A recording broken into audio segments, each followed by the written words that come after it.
What do you do with apologetics? You know, there are some youth leaders today that believe apologetics is dead. Apologetics is the proof or the study of why Christianity is true. And there are some that say, you know, postmodern kids today do not respond to apologetics. There's others who just say, no, apologetics is alive and well. We're going to talk about apologetics today, specifically for a postmodern generation. How do you use it and how do you use it properly, and should you use it at all with teenagers? And we're going to be talking about this. I want to share with you a couple things. First of all is that the whole idea of apologetics is, I believe, just God showing himself to be true again and again and again. He's given us this book called the Bible. He doesn't just say believe it, have blind faith. Francis Schaeffer used to call believing in Christianity not a leap into the darkness, but a leap into the light.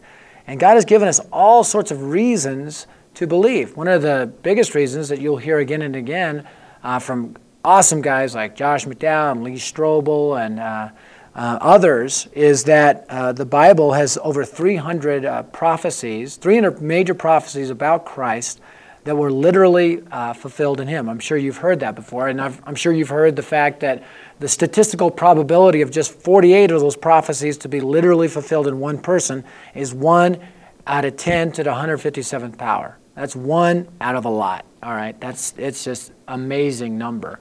And, I mean, we could dive into that some more, but you're a youth leader. I'm sure you believe this is a reliable book, and I'm sure you know that God's given us many evidences to show that this book is truth.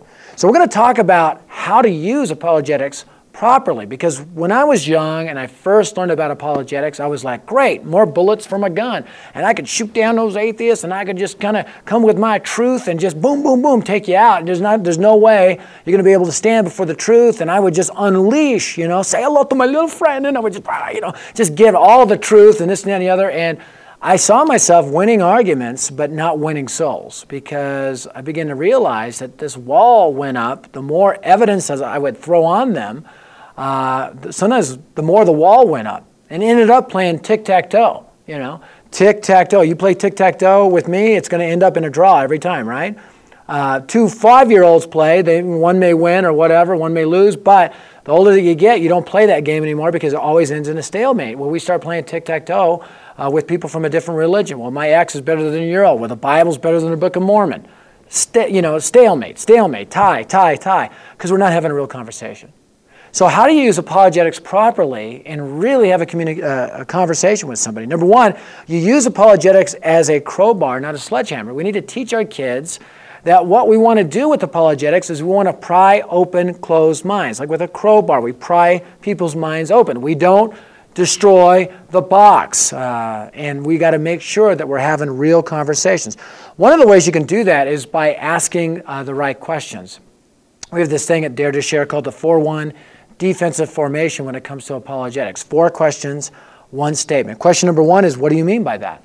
That's just a clarification question. What do you mean by you don't believe that there's a God? Or what do you mean by the fact that you believe there is a God? And it's a clarification question. That's a great question to ask. Second question is, how do you know it to be true? Are you sure? You got to be careful how you ask this question. How do you know it to be true? Because it can sound pretty obnoxious if you don't ask it right with the right spirit. And the third question is, what difference has it made in your life? And the final question is, what if you're wrong? I remember I was on a plane with a lady. I was with a conference crew, the Dare to Share conference crew, going into an event, and this lady sitting next to me says, are you guys all together? And I'm like, yeah, we're all together. And she says, what do you guys do? And I go, we're a ministry. She goes, you an open-minded ministry, or are you one of those closed-minded bigots that believe Jesus is the only way? And so I just booted down, and I'm like, well, let's get it on. And so we began to have a discussion right there on the plane, and really it's kind of a stalemate. But I asked her the question at the end. I go, Lynn, what if you're wrong? She goes, well, I'm not wrong. I go, what if you're wrong? She goes, well, let me think about it. She goes, if I'm wrong, and I'm going to hell. And she started kind of freaking out. And I remember that question, the power of that question, because it made her think. But we got to be careful, again, that we ask those questions with the right kind of attitude. Next, we need to realize this. When we're dealing in the area of apologetics, we need to remember that there is a force more powerful than apologetics. In Matthew 10, verses 19 through 20, it says, "Do not worry about what to say or how to say it. At that time, you'll be given what to say, for it will not be you speaking, but the Spirit of your Father speaking through you." It's a thing I like to refer to as soul apologetics. And it's what James Sire in his book, Why Good Arguments Often Fail, referred to as a pre-theoretical worldview, getting to the why behind the lie of what somebody believes and why they believe it. And this comes with asking the right questions. Just a couple weeks ago, I'm on a plane with a guy named Jed.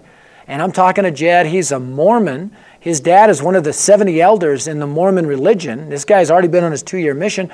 We started having a real conversation. It was great. And then I asked Jed, I go, do you believe the book of Bible, the Bible and the Book of Mormon? He goes, yeah, but I go, but you believe the Book of Mormon is more inspired? He goes, no. I go, really? He goes, no, I believe they're equally inspired. I go, all right. Well, the Bible has shown itself to be true through this. And I went over the 300 prophecies and different things like that. And he's like, wow, that's pretty impressive. I go, yeah, so if the Book of Mormon's inspired by God, how has God shown it to be true in that? And he really stopped and he thought. And over the next few minutes, we had a real conversation. Because before this, I'd been listening to him, and we'd been really having a real conversation. So as we use these apologetics truths, we need to make sure we do it in love. We need to understand this, that the ultimate apologetic we have is the love of Jesus Christ. When you love people, those walls come down. You can use all those evidences, but we need to equip our kids to have real conversations with their friends and not just spew out all these facts, to speak the truth in love, and ultimately to remember the gospel of Jesus Christ. The ultimate power when it comes to transforming a life is not facts in a book. It's Romans 1:16. I'm not ashamed of the gospel of Christ, for it is the power of God for the salvation of everyone who believes. So I challenge you, equip your kids with apologetics, equip them to speak the truth in love, but equip them to share the gospel of Jesus Christ, to remember the cross.